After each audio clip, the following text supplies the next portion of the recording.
We are surrounded by nuclear powers. Is Bangladesh prepared for an event? We are into the third week of the conflict here. We have always practiced some sort of non alignment. What should be Dhaka's defense posture? Our strength lies in the strategic flexibility.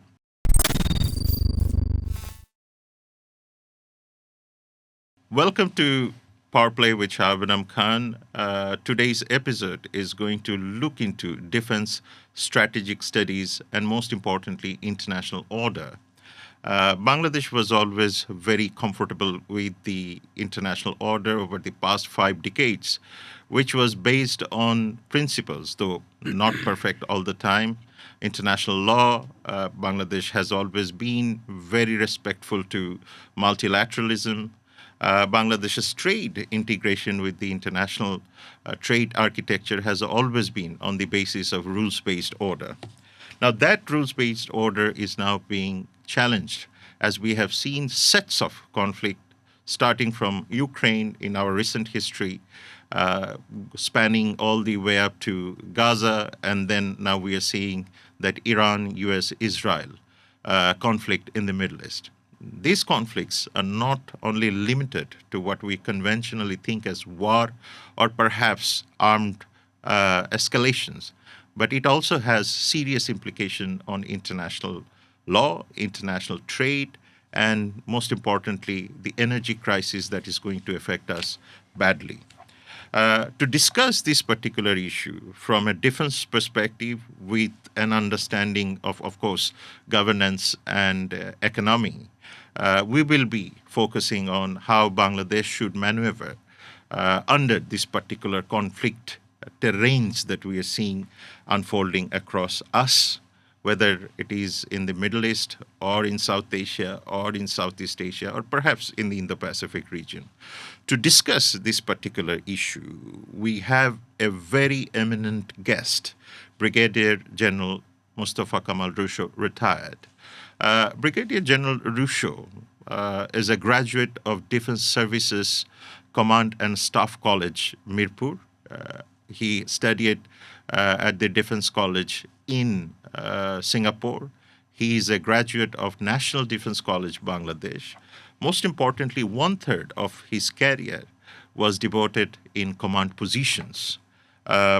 Brigadier General Rusho has served in a very critical position at the United Nations Multidimensional Integrated Stabilization Mission in Mali. He has served in Liberia, and he has also served in Sierra Leone. He has served as the commandant of Artillery Center and School of Bangladesh Military. Brigadier Rusho currently serves as a research director of the Osmani Center for Peace and Security Studies, where he looks after the research pertaining not only CHT or Myanmar, but also international conflict and conflict dynamics. With that note, let us welcome Brigadier General Rusho to our show today. Thank you very much for having me in this show today. Thank you very much. Glad that you could make time to come and join us from out of your very busy schedule. Now, let me ask you one question very directly before we get into the conversation at length. I mean, as I mentioned, 1/3 of your career was filled with command positions. You have seen Bangladesh military. You have seen the regional military. And of course, you have served in the UN peacekeeping missions at a very, very critical moments of international legal and international conflict dimensions. Now you have seen that Iran is under severe pressure. So is the Middle East. And so is the triad, that is US, Israel, Iran, is dictating global environment. My question as an academic, as a student of international relations, to you as a practitioner, where are we? Is Bangladesh prepared for such an event? Can we afford to really see that Middle East continues to go deep down the collapse mood? Or perhaps what shall we do? Okay, it's really very interesting that the questions that you have asked. First of all, I think the whole world is focused towards this conflict. We are into the third week of the conflict here. As we see that initially, the conflict that started with the triad, the US, Israel attacking on Iran. But at this particular point of time, number of regional countries, the Gulf countries, have also been involved in it in one form or the other, where we have seen for Iran it is an existential battle or existential crisis. On the other hand, for for Israel, it is to deter threats in her surrounding areas and countries by destroying the capabilities of Iran. Initially, and for US, it is supporting a very close ally, that is Israel. So a strong Iran in the Middle East is not in the best interest of either the US and not at all for Iran. Initially, as we have seen, the war objective that was narrated by President Trump was one, that is of destroying the nuclear threat initially. But later on, it changed into, first of all, that destroying the ballistic missile capability of Iran, subsequently destruction of the nuclear capability, and finally destroying the naval assets. As the media personnel asked different questions to the US president, these war objectives changes, and sometimes people are confused about actually what is the war objective. But in plain simple term, if we understand, it is just to remove Iran's capacity or capability of producing a nuclear weapon, so to say. For Iran, probably that we see is Iran, in order to exist as a nation, they need to, as we see that despite all these attacks and the killing of their supreme leader and certain senior leadership, still, apparently we see the population to be united and behind and very much under the control of the existing leadership. The other thing is that Iran, in its fight or contest with so overpowering militaries, they have adopted probably out of few strategies. One is to adopt an asymmetric warfare. We see an overwhelming use of drones and firing of ballistic missiles. And often we see drones costing between about 5 to 20,000 US dollars. And in order to intercept that, it is sometimes $1 million technologies and interceptors are being used. And the other one is to choke the oil supply through the Strait of Hormuz, through which about 1/5 or the 20% of the global oil supplies pass, and thereby surging the oil price worldwide and indirectly affecting the US economy. How Bangladesh is affected? We are a small state. We have two major stakes here. One is the remittance, and we have about 4.5 million migrant workers working in the Gulf countries. So the migration of these laborers, these two are is likely to be affected if the war continues for a longer period of time. How prepared are we for this?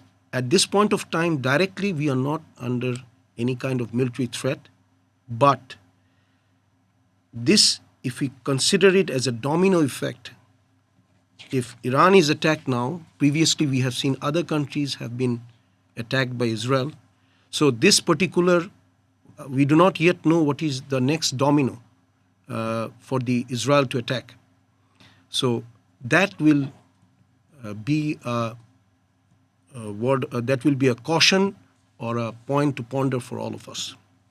I think you have brought a very important question, Brigadier Rusho. I think when you mentioned domino effect, I mean, this is where essentially my second question would be that since Bangladesh's defense is also undergoing massive transformation due to what is happening across the world, and Bangladesh is looking forward to better diversification of its military strategy, military procurement, and most importantly, Bangladesh's military engagement with the rest of the world. Now, this is where my second question is. When you have mentioned about domino effect, we have always practiced some sort of non-alignment historically. I mean, and there was a time when we used to pursue a foreign policy called friendship to all, malice to none. But I was in Cambodia a few months ago, and where I mentioned that Bangladesh needs to think the global politics not from a friendship to all, malice to none perspective, but engage all, align with balance. Now that tells me one issue, that when you have mentioned that Iran crisis can always go out of hand and probably focus can always shift to other places. It can be Pakistan, it can be Taiwan, it can be anything in that matter. So this is why my second question is that whether we should be very careful about alliance, because you get to see that there is a Western alliance, which is now under crack, of course. I mean, this has become weakened in history. I mean, probably, if not the weakest ever. And at the same time, Bangladesh needs to ensure strategic autonomy, as I said. The comfort that we had regarding international law, international norms, and values are almost gone. I'm saying almost because there is still some multilateralism alive. So therefore, I think between this choice, alliance politics, and strategic autonomy, what should be Dhaka's defense posture? What should be Dhaka's global alignment look like? Well, Professor, this is very interesting. I think what you just said or narrated, that engage all and align with balance, is a very sensible framework for a country like Bangladesh. We are not a great power. So we, in a diplomatic arena or in the landscape, our steps should be very carefully placed and chosen. Our strength lies in the strategic flexibility. The reality in which the Bangladesh diplomatic landscape is shaped, we see major three actors in our external international landscape. One is the United States, second is China, and third is India. So if I explain a little bit further, the United States is a critical partner in our diplomatic relationship, where it is a trading partner. We are in security cooperation, and in the U.S. comes into our cooperation in a greater Indo-Pacific framework. Second is China. The China is deeply involved in our country in infrastructure and economic projects. And third is India, which is our close neighbor and a larger neighbor, and we have an unavoidable geographic interdependence both ways. So, being closer to any of these three countries would definitely constrain our diplomatic relationship with the other. The other thing is that we need to maintain, we cannot maintain a neutrality, probably will not be able to go into some alignment, yet we can keep a strategic balancing in an active posture. Okay, while we do that, two things need to be done. One is a credible national capability that needs to be built based on economic strength, defense preparedness, and our institutional coherence. And the other one is predictable and consistent policy behavior. I'm sure the partners or the great powers tolerate balancing, but they probably are not comfortable when there is ambiguity in our diplomatic behavior, which appears to them as opportunistic or unreliable.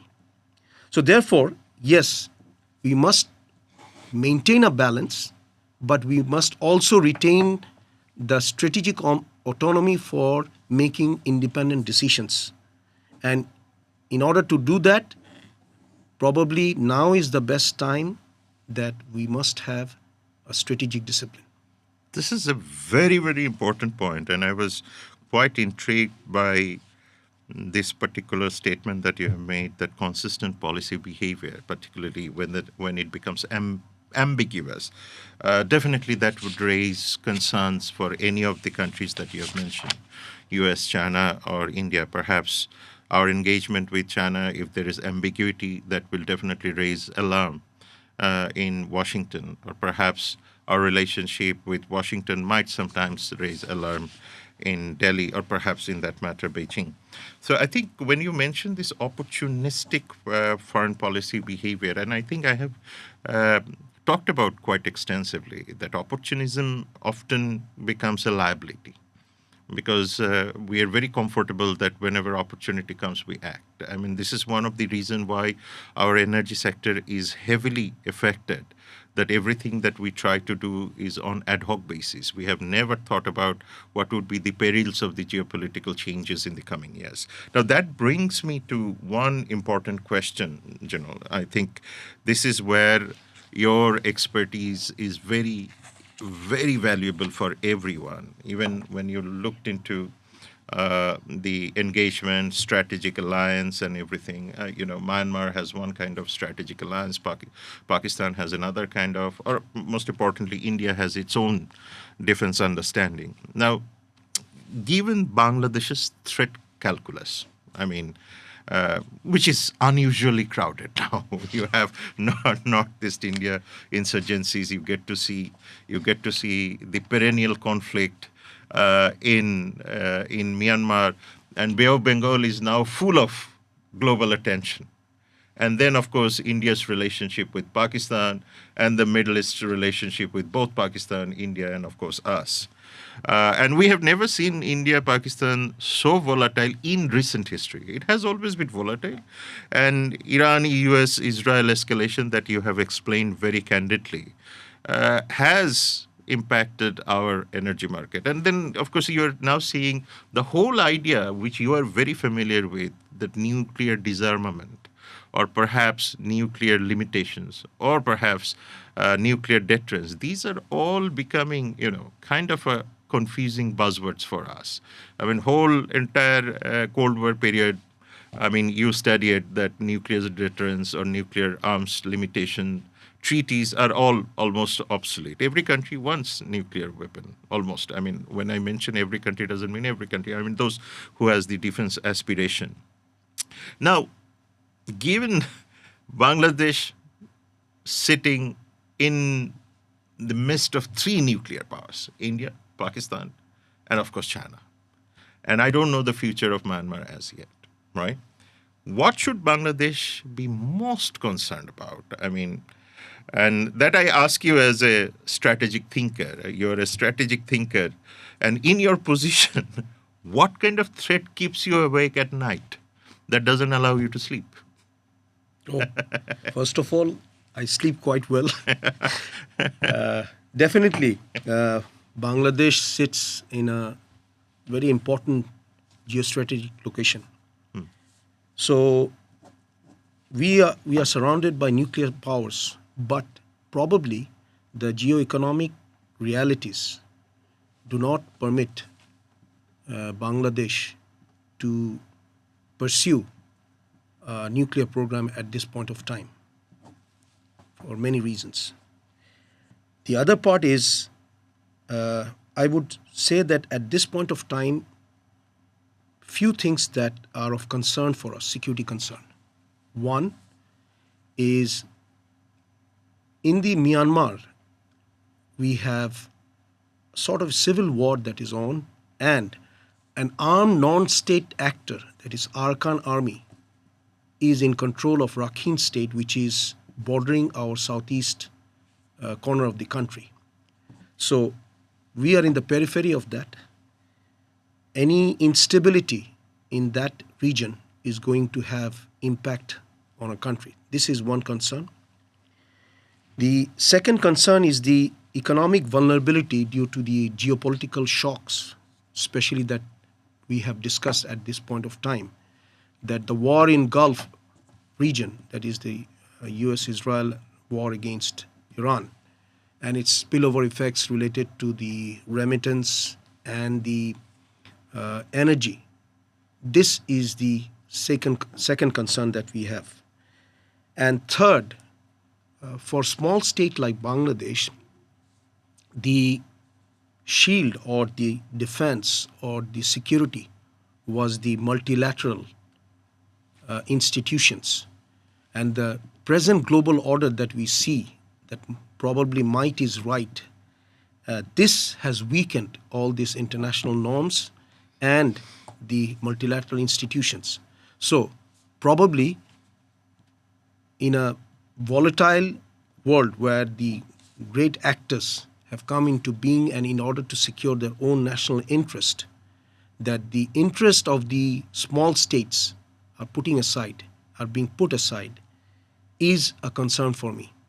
However, as we discussed and as you introduced yourself while introducing today's podcast, you mentioned about how these international norms are being put aside, probably raises a lot of concern for us. I think here your idea about multilateral institutions matter the most because you have served in the UN peacekeeping operations. And at the same time, when you see that weakening of multilateral institutions is also challenge for Bangladesh's security and defense postures, without any doubt. And here, I at least often struggle with with overall Bangladesh's national security framework to a great extent, and because we have always treated national security as an extension of, often, if I see it from a very bureaucratic point of view, as an extension of foreign policy rather than a discipline of its own. At the same time, it has resulted us in some sort of understanding that we really lack an articulated national security strategy at this point, right? So even there is no formal threat hierarchy. I mean, of course, every agency works as a silo. There are coordination bodies, without any doubt. These are all public documents and publicly available, understanding that there is some sort of coordination mechanism going on. There is no specific resource allocation for a greater umbrella framework as such. As someone who has worked inside the system, I mean, perhaps the government, what should a genuine Bangladesh national security framework look like? Should it have a national security strategy or national security council, whichever way you frame it, or perhaps no, the way we are now is good enough, efficient enough? Here the term is efficiency. And who should drive the national security agenda of the country? And what does it say about our institutional seriousness that we don't have? Like the US has national security strategy. China has its holistic national security perspective. UK has some sort of documents. So here the question is the institutional seriousness too. Because today is 2026 and we are still talking about an umbrella strategic framework. So what is your opinion about what should it look like? Who should drive it? What kind of actors should be there? How serious are we? Do we have enough coordination to understand that this is a matter of national priority at the moment? Okay. Bangladesh at the moment does not have an articulated and publicly recognized national security strategy. Right. But having said that, it does not mean that the country is running without any No, of course. security strategy. Rather, practically, in fact, instead, there are a combination of policies and based on defense planning frameworks, foreign policies, and together they shape the security posture of the country. Without a strategic framework, there are certain problems that emerge. Mainly, first is the threat prioritization for the country. So, in absence of a proper national security strategy, different institutions perceive the threat or determine the threat differently. Second is the resource allocation that becomes reactive to a particular situation instead of having it pre-planned or strategic in nature. And third is the combination of the civilian and military institutions, the relation between them, this becomes difficult. True. So a genuine national security strategy will have four pillars mainly. The first one will be a strategic environment assessment for understanding the regional and global trends. Second one is the threat hierarchy, the primary threat, secondary, and the emerging threats or the risks that is coming up for a particular country. Third is the capability development, and that is aligning with our defense, intelligence, economic security, and cyber security. Sure. And finally is the institutional coordination, how the ministries, defense, armed forces, and the intelligence agencies will work together. Mm-hmm. Having said that, after this particular strategy is being formulated, this should be driven by the civilian leadership, but of course, with deep coordination or close coordination with the military, intelligence community, economists, and the diplomatic community or the diplomatic institutions. That's how this will be led under the civilian leadership. The fact that Bangladesh does not have an articulated national security study, and we are still discussing it in 2026, does not mean that there is no work that is being done.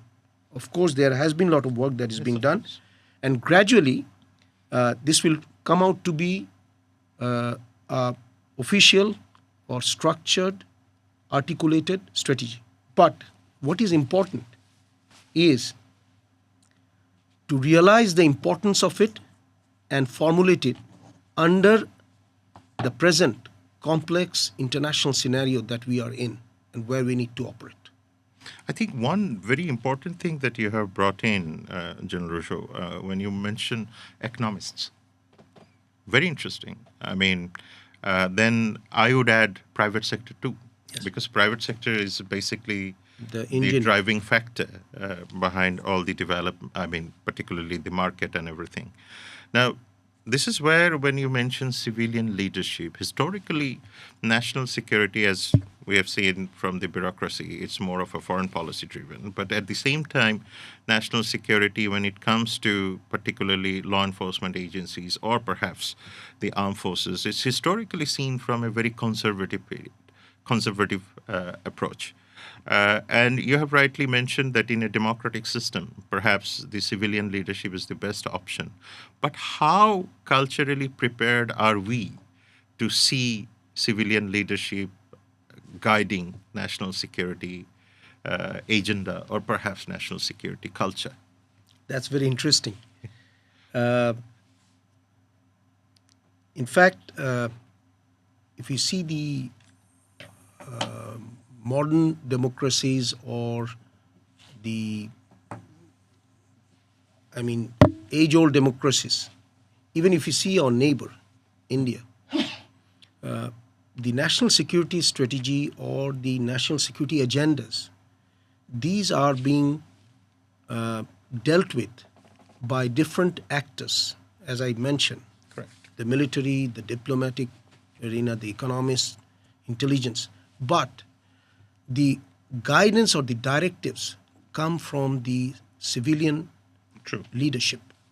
Not only the case of the India, there are other examples like the United Kingdom, the United States of America, and all.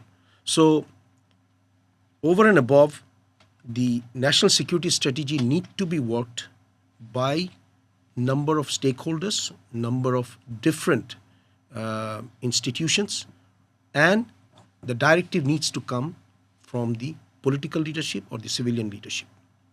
I think when you mentioned that political leadership and civilian leadership, I mean, these are very critical in the current world, and perhaps we cannot bypass the fact that the democratic system empowers people to hold everyone more accountable. I mean, even if there is a civilian leadership who's holding the umbrella of security, will be accountable to parliament, he will be accountable to the public. So is the armed forces or the law enforcement agencies or the bureaucracy in that matter. So here, then, my another question, which is a very street question that I get to hear from my students, my colleagues, my friends, even to a great extent in media, that one critical issue is that Bangladesh's defense framework when it comes. And I think I get to hear this question quite a lot, that whether our defense framework is sufficient enough to deal with if there is a war situation in and around us. And this is where I think the questions of, confidence over the armed forces, bureaucracy, and civil leadership comes in. Because the question is more about confidence. And at the same time, which was intriguing, I mean, and this is a wide prevalent examples many of the academics would give me, or perhaps defense practitioners would give me, that look, Ukraine was almost being in the verge of becoming annexed Russia. I mean, Crimea was there, and then subsequently you have seen two of their provinces were almost liberated. And then this war. And despite the shared border between Russia and Ukraine, the language, culture, many other things. And we have a very neighborhood. South Asia is one of the least integrated region in the world, despite having one of the largest concentration of population, right? And irony is that everybody shares pretty much same sort of colonial history or perhaps cultural lineages to a great extent. And then you have seen that we now have the UN peacekeeping operations are getting much more squeezed, which was essential for global stability to a great extent. Then you have mentioned that we now have a non-state actor in our backyard. I mean, Arakan Army. Now, Bay of Bengal is also heavily contested because this is the blind spot for China too. So I think, let me ask you these very directly. Is our current defense framework fit for 2026 and next? And perhaps what are the things we need to change? Is it a doctrine issue? Is it a capability issue? Is it a budget priority issue? Or it is just a perception issue? And how urgently do we need to diversify or perhaps, if needed, revamp our defense structure? This is a very critical question. First of all, I would like to assure you that our defense institutions are very much credible, professional, and capable. Absolutely. But the greatest challenge is not the capability or the professionalism of the defense forces, but the ever-changing international landscape that they need to operate. So three trends are particularly important, if I say from the Bangladesh perspective. First is the maritime competition in the Bay of Bengal that is increasing. We see that increasingly there are naval presence of external powers that is expanding, and the maritime domain awareness will become critical for protecting our economic zones, sea lanes, and our offshore resources. The second is the hybrid and technological threats that are growing. The cyber operations, information warfare, and the unmanned systems that is becoming critical in case of winning a war for small states like us. If we see the example of the Russia-Ukraine war, and very recently, the Iran war, where we see the overwhelming use of drone warfare Absolutely. and asymmetric warfare against stronger armed forces or stronger powers. And the third is the Myanmar frontier that has transformed from a relatively a quiet border into an more active civil war space. So these are the three developments that is coming up, and these are dramatic. And although we do not need this does not imply that we need a dramatic militarization of our armed forces. There is no point for us to remain content that our military is well equipped. My point is to say that in an ever-changing international landscape, you need to enhance your military capability, change your capability. Let me give you an example. Previously, if you analyze the recent wars where there had been relatively moderate air forces, stronger, there had been guns, there had been tanks, but you see different countries, in order to defend themselves, they have resorted to unmanned aerial vehicles, boots on ground, although necessary, but have been committed much later in different conflicts. Cyber warfare, information warfare, the use of social media, disinformation and misinformation, these have preponderance in shaping different landscape during the war. So, Bangladesh Army or the Bangladesh Armed Forces need to have better inter-services coordination. Perhaps we need to invest more on our cyber and information warfare capabilities in order to patrol and surveil or monitor better the maritime space. We need to enhance our maritime surveillance and capabilities. The question is not of gathering capabilities, but to integrate them for a futuristic war. That is what is more important. I think this is very important to really focus on investing in non-traditional capacity building. And you have rightly mentioned, even if you look at Ukraine or perhaps Iraq, all the war strategies are largely on conventional methods.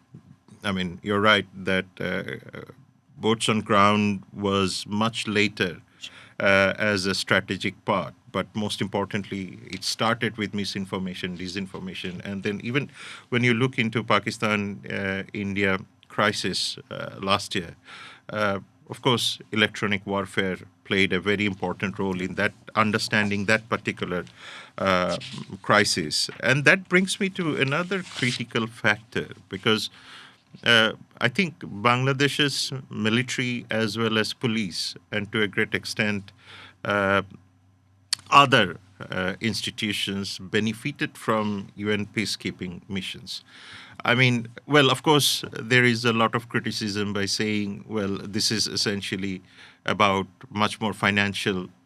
But from me, who really tries to understand military preparedness, capabilities, and so on, and UN peacekeeping mission actually gives us a very on-ground training for our forces, and that allows our forces to remain heavily professional. At the same time, this also allows Bangladesh's diplomacy to flourish, because these are all diplomatic victories, I would say. Yeah. Even if you go to Sierra Leone or Sudan or Mali, and I was in Mali and I was overwhelmed by the local population and their respect for Bangladesh, and which was brought forward by our presence, our military presence in conflict regions. And I'm quite sure you served in Kidal, is one of the most dangerous place in the world over the past decade. Now, here, one of the things that since we are perhaps one of the largest contributors, UN peacekeeping contributors, this model is under question now. It is under existential threat. I mean, particularly the major competing powers are increasingly becoming, making themselves all unplugged from the UN peacekeeping missions. Underfunding is happening. Mission failures are pretty much there. Then you have the great power deadlock on mandates. What kind of mandates are? So, are we genuinely thinking about what happens to our defense posture, military's professional development, and most importantly, our diplomacy, if UN peacekeeping missions close down?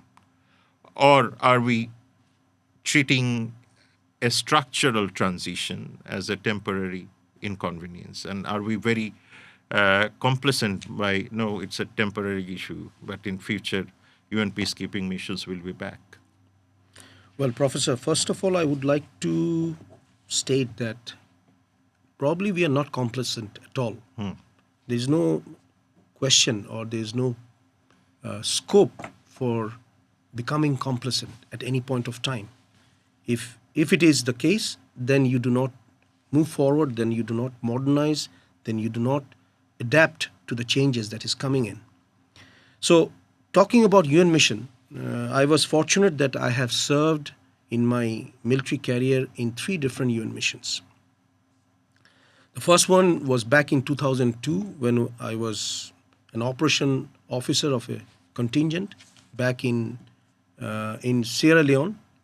The second one was I was a contingent commander in Liberia, UNMIL,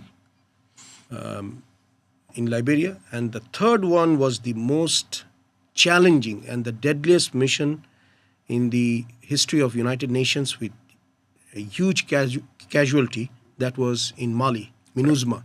That was back in 2015 and 16. I was the sector commander of a multinational sector in a place called Gao in Mali. So I have seen how the focus, the posture, the mandate have changed, how the threats on ground have changed from one mission to the other. Where in Sierra Leone, I was directly involved as part of the UN force to conduct the presidential election. I still remember, probably it was 14 May 2002. Then in Sierra Leone, and in Liberia back in 2008, it was in a phase after the disarmament, rehabilitation was going on and all. So it was, the threat was much lower. But when I landed up in Mali as a sector commander for a multinational force, the mandate was robust. It was, in one side, it was the UN force and the Malian armed forces. On the other end, there was this non-state actors. And also the third force was French force known as Barkhane. And the mandate was complex, and UN, to be an impartial body and implement the peace process, was a great challenge. And the threat was enormous. The casualties was also huge. So I have seen how the threats or how the total scenario or the landscape or the security situation have changed in different countries where the UN mission has been put in place. So presently, we have seen that the funds have reduced for these United Nations mission. The effectiveness or the impact of United Nations peacekeeping operations on ground have also been put in under question. And the third part is the mandates have also changed. And another greater challenge is the conflicting interest of the nations involved in a particular scenario. that has also been complex and sometimes weakened. So, according to my assessment, the United Nations peacekeeping missions will not be coming to a halt, but probably the nature will change. It will be more of it has to adopt to the changes, and it will evolve to be probably smaller and specialized missions. And Bangladesh needs to prepare for such kind of missions where it has to be adaptable, technologically competent, and strategically literate before the troops are committed on ground for such kind of missions.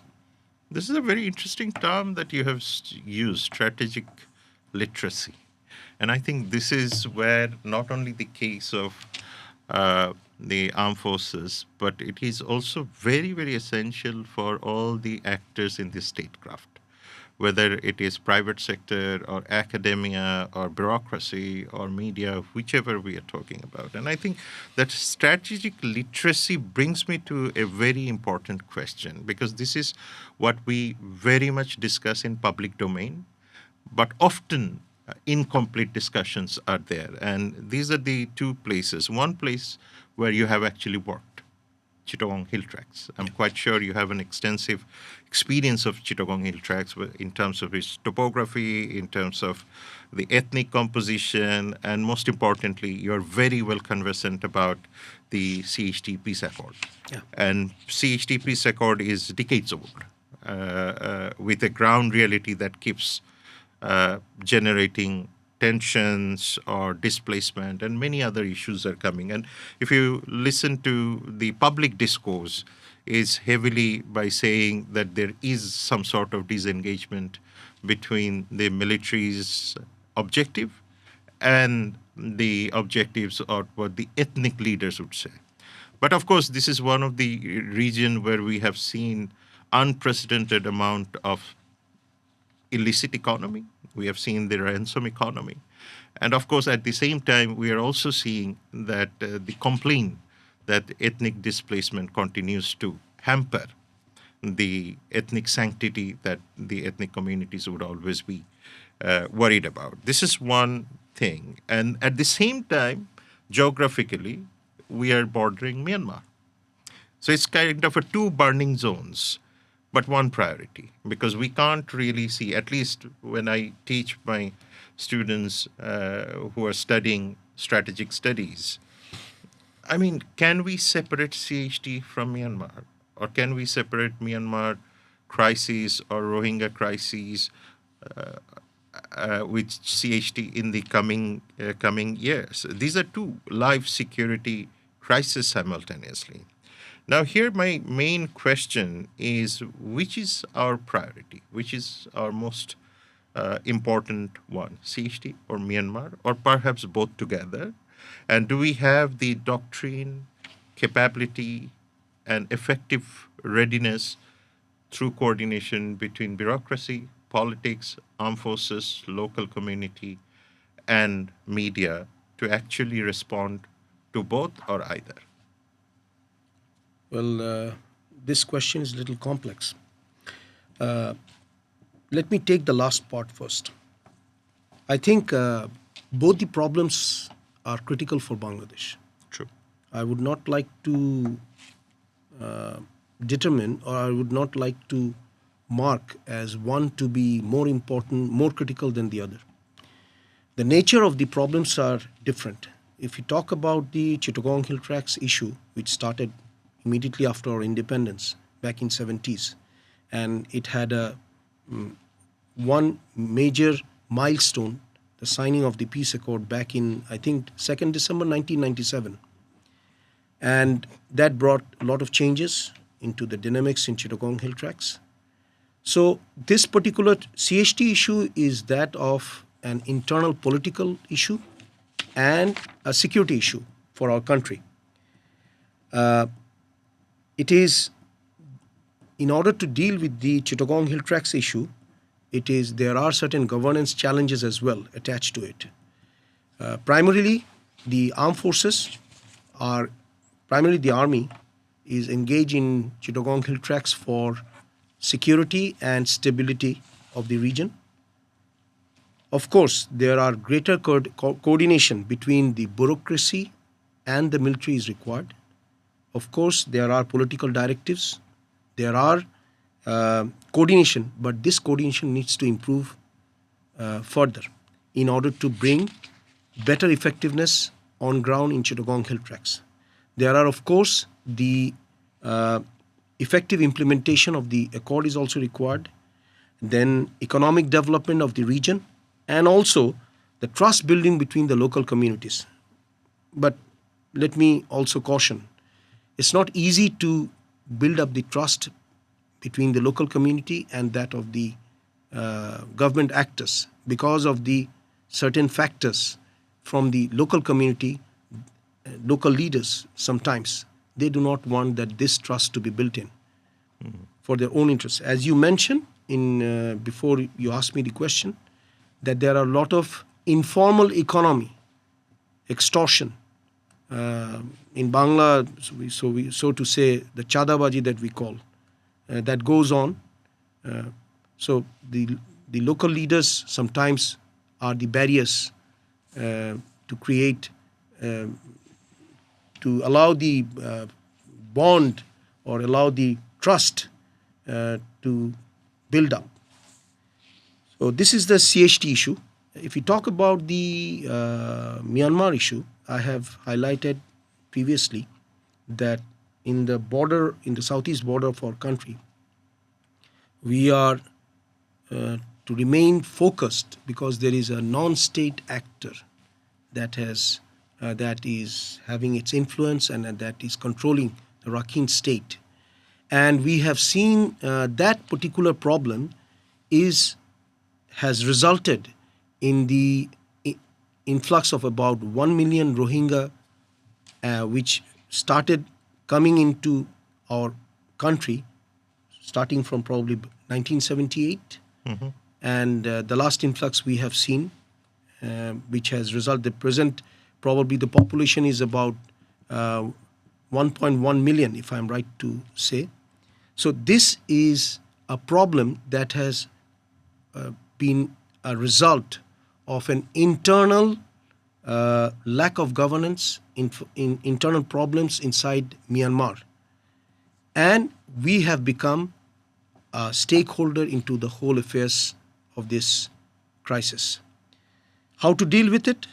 Probably the governments in the last few years, the way it has been dealt, engaging the international community, humanitarian diplomacy, and engaging the actors, both our internal actors and outside. That's how probably we'll be able to solve the Rohingya crisis. But I don't see that it will be solved very quickly or anytime soon. It would need years before we are being able to solve this particular problem. Oh, that's very important, because this is where everyone is quite concerned that has become a protracted problem.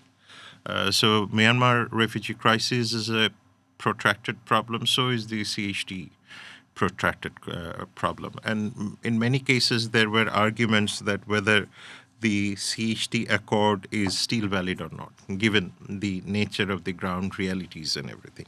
So that brings me to the last question, and thank you very much for your time, and you've been very candid. And I must tell you that I read somewhere that Al Jazeera considered you as a very candid voice. Oh, thank you very much. This is why this question that I'm going to talk about is quite an important question for everyone.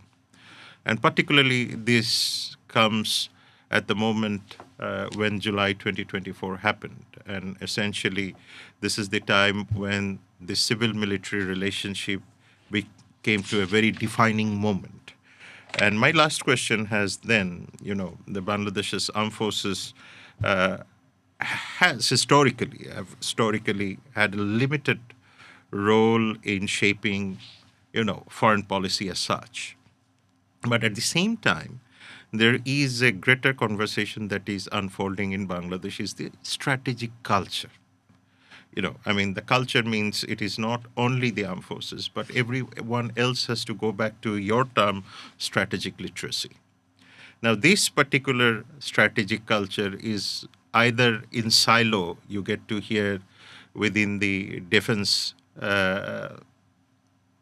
compounds, or in the academic arena, or to some extent, sometimes in the civil forums.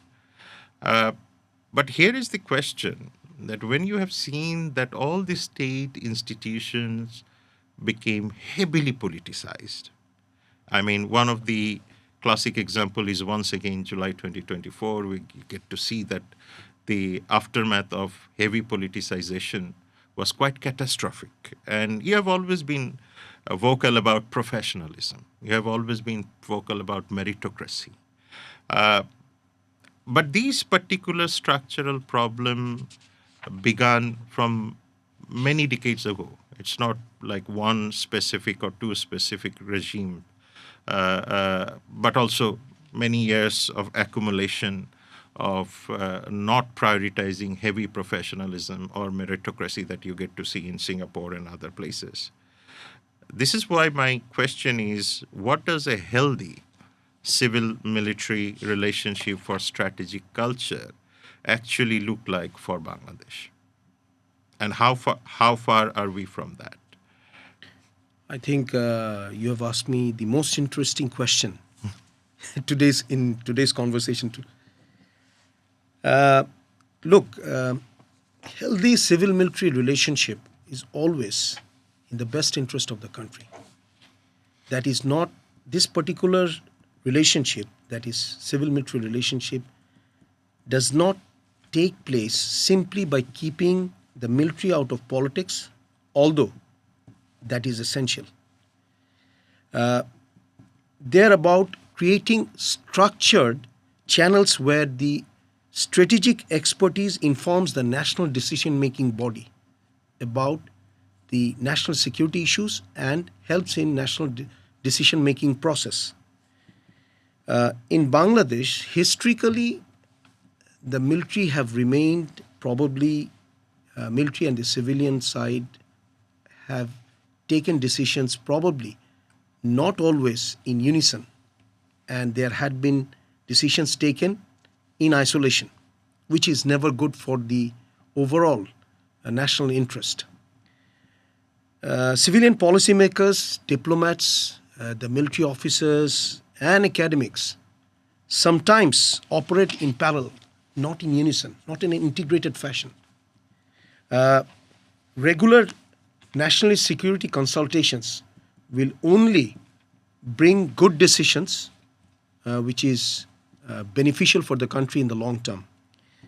And how it will function if you see it in an institutionalized form, probably a National Security Council formed and that functions, that sits or assembles occasionally, or in a routine fashion, to discuss and analyze different security issues and helps the political leadership in formulating decisions that will ultimately be beneficial for the interest of the country. And also, there is another important thing is to have a stronger bond or connectivity between the professionals in the universities, academicians, intelligence community, think tanks, and defense institutions to cultivate this strategic culture that you were referring to. What is important for a country at this particular point of time for military is to bring in a greater professionalism, higher degree of professionalism. We already have professionalism, but that had been, I would say that sometimes have faced difficulties and challenges over the period of time. So we need to practice and culture and promote professionalism in the military and promote meritocracy in all ranks and files. The other one is the strategic culture will only grow when the civilian and the military expertise reinforce each other, not works in isolation and remain disconnected. So at this point of time, I think if Bangladesh develops an institutional capacity for this strategic culture, our country will move ahead in the right direction. And probably people are hopeful with the new government coming in, we will see a lot of good practices that the general population and the people in the military also look forward to seeing being practiced. I think, as you have uh, been quite optimist about the future in terms of the new government coming in, and there might be a lot of changes which will resonate the public aspirations. So, as the aspiration coming from the military or security services too.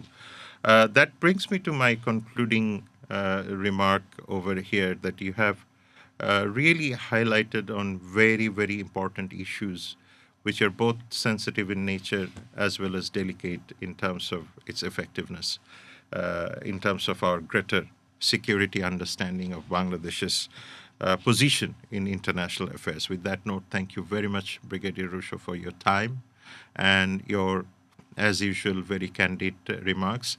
And we hope to see more of your writings coming in Daily Star, Business Standards, and to name the great newspapers, news outlets, and we want to hear more of your commentaries in global media too. Thank you very much for having me today. Thank you. Ladies and gentlemen, and I think what Brigadier Rusho has really highlighted is the democratic aspect of Bangladesh's security umbrella or framework as such. I mean, he highlighted that the healthy civil-military relationship, or in that matter, civil security relationship or civil bureaucratic relationship, are the best are in the best interest of the nation. And I think he has highlighted that the world that we were habituated with even 3 weeks back is no longer there. So we have to be prepared for a number of new and unknown territories that will unfold in the coming years. He has talked about national narratives as well, because what kind of narratives are we looking forward when we think about our national security, our national defense posture, or perhaps unified voices? And he has also really highlighted, not explicitly, but most certainly he was nearly explaining the fact that we need to have political consensus on our defense, on our national security, on our internal governance in terms of national security too. And I think that is very critical if we want to see more stable, more professional, more meritocratic society coming and helping the nation to rebuild as per the aspiration of July and beyond. Thank you very much for your time, and I hope to see you soon again.